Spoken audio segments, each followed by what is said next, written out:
Bill Sweetman is an aviation journalist. He's not a UFO guy. He's a cutting-edge aviation guy, I guess. And I think he's got some maybe peripheral interest in UFOs. He's never written about it, but he seems like he would be interested in that.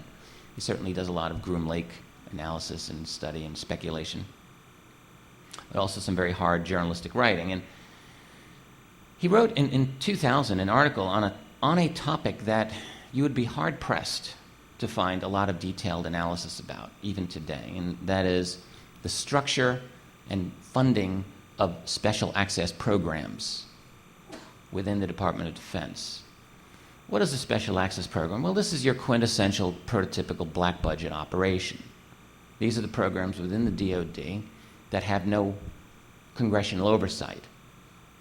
And most of them, Sweetman said, were not only did they have no oversight, but they were unacknowledged, so that they didn't exist, but of course they existed. His best estimate in 2000 was that there were about 150 special access programs at that time within the DoD. I'm going to take a wild guess and assume that number is a lot higher today.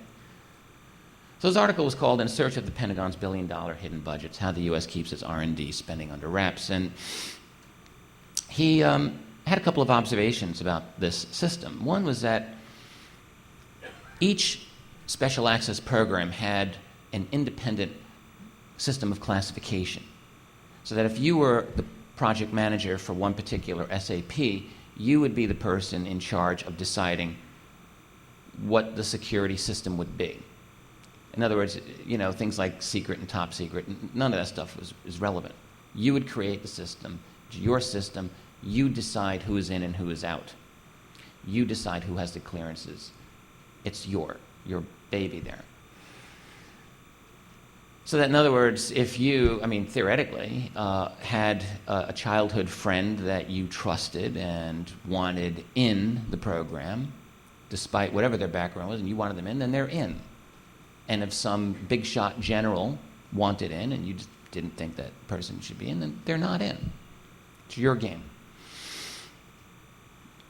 The other thing Sweetman said is that these programs are dominated by private contractors. And what he meant was that they actually were at the top of the pyramid of power, and that the defense liaison seemed to act as little more than a gateway for funding, but didn't really have the decision-making authority. So that Boeing or Lockheed or Raytheon or whatever corporation or private entity it was that was involved in the special access program, that they were the ones calling the shots. Okay. Now, Sweetman had no idea how they get all their money. He said so. It's, how does the funding work? How much money goes in? Is all of the money solely from our tax dollars? He didn't really get into that issue. Catherine Fitz has argued that no way, that not even a majority of the money that's used in these types of programs is official. There's all kinds of unofficial, illegal, but unofficial, profitable ways that these programs make their money. And they can do it under the veneer of national security, when in fact what they are, when you really think about it, is they're private corporations that are using the federal government as a screen to take our money and to make money. That's not all just UFOs, of course, but some of it is UFOs. Later today, Stephen Greer will be talking. I don't know if he's going to talk about this encounter or not, but I'd like to talk about it because I have my own angle of view on it. 10 years ago, this gentleman, who was just photographed a moment ago, Vice Admiral Thomas R. Wilson, at the time was head of intelligence at the Joint Chiefs of Staff. His position is called J2. He later became director of the Defense Intelligence Agency. So in the spring of '97, Stephen Greer was actively trying to get political interest in what he was calling disclosure. And at that time was allied with astronaut Dr. Edgar Mitchell, the sixth man to walk on the moon. Now, what happened was that in April of '97, Greer and Mitchell met with Thomas Wilson. And the import of the meeting was that there were these special access programs, and that at least one or more were directly connected with the reverse engineering of extraterrestrial technology and bodies, and that these were rogue elements within the government. In other words, they were beyond formal federal control, and that Wilson needed to exert his authority to regain control over those programs, that these are supposed to be under government control, but that they were dominated by contractors or rogue people. That's what Greer claims in his latest book. Well, it so happens that before that book came out, I had my own sources who, totally independently of Greer, said the exact same thing to me. I have good reason for saying what I do. I didn't know at the time who the important person being briefed was. I later learned that it was Wilson. So I guess what I'm saying to you is that I fully believe that account that Greer writes in his book, that section of his book. I believe that. I talked with Edgar Mitchell about this, and I spoke with Thomas Wilson about it. Before I spoke with Wilson, I spoke with Greer and with Edgar Mitchell. Greer, of course, he's going to say, yes, this happened. Edgar Mitchell said it happened too. He wouldn't go into details with me. He said, yes, we met. He said he would look into it.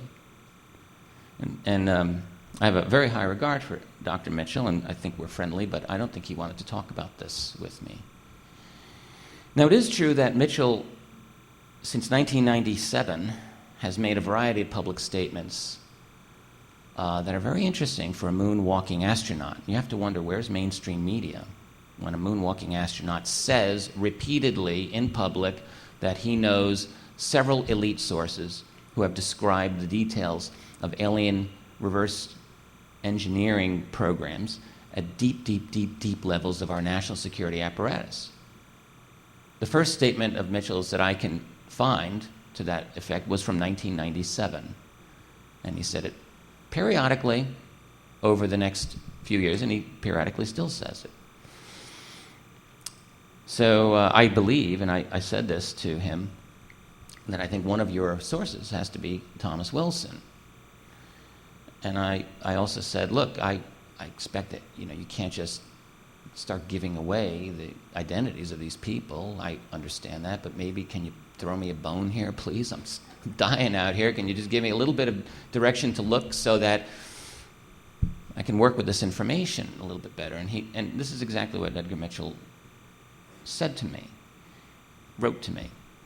The people who came to him when they did, with this information, did so at great professional and personal risk, and he said risk to their families, and that he could not divulge that information until they were deceased or it was somehow safe to do so. That's what he said. If media is here, hey, go find him. Make it a story. That's a story. I mean, what if Neil Armstrong were to say such things? Okay? Well, Edgar Mitchell's in that club.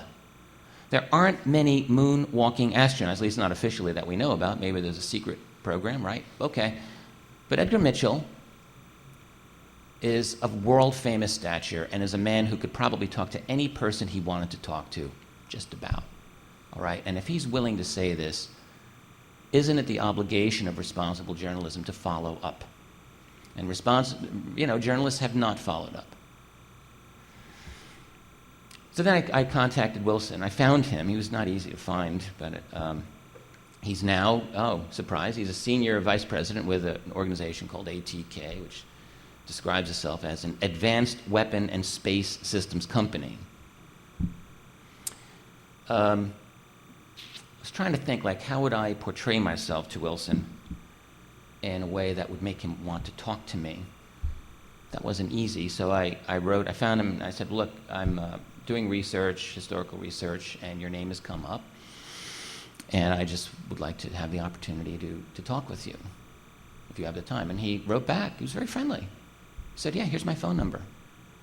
And I thought, okay, great. So I called him shortly after that, and we chatted in a very friendly way. I could really hear him sitting down into this nice comfy chair into his office, getting ready for a nice long chat about, because I had actually found one of his, he had done an interview, which was online. It was an audio interview, and I listened to it. And I said, yeah, you gave a great interview. So he was disposed to want to talk to me, but I didn't really want to ambush him either. I didn't feel right about that. So I said, well, look, I'm calling because your name has appeared recently in a book dealing with the UFO topic. His tone began to change very quickly. He asked me if I could read the passage. I did. I read the passage in which Greer describes his meeting with Mitchell, in which he says that Mitchell was very upset that he was unable to get access to these programs. And that, incidentally, was exactly the information that I had received independently many months before Greer's book came out. So I was inclined to believe that.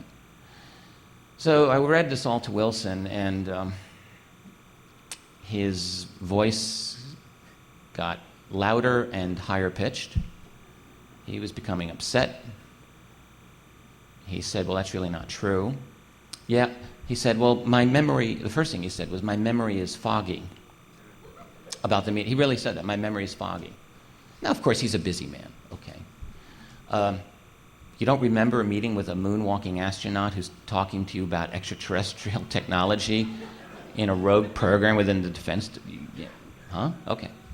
My memory was foggy.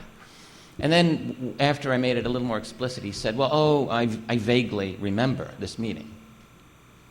I vaguely remember. Described a little more. And then he said, well, yeah, we did meet. I was curious that someone of that astronaut's stature would associate himself with this type of topic, but I, had no interest in it, had never had any interest in it. I was a busy person with the Joint Chiefs, and I didn't have time for that. He said everything else that he describes in that book is poppycock. I didn't know people used that word anymore, but that's what he called it. Now, of course, to give this man credit, for a former member of the Joint Chiefs, for the former head of intelligence of the Joint Chiefs to admit that this is true, okay, I think we all realize that that's enough, more than just losing your security clearances. That's enough to bring the house down. I mean, that could truly bring the house down, the secrecy house, that is. That's a big deal. And I had no expectation that he was going to say, oh, well, yes, But I thought, well, why not try? I used to play with matches as a kid, so now I can do it as an adult. So that's Wilson.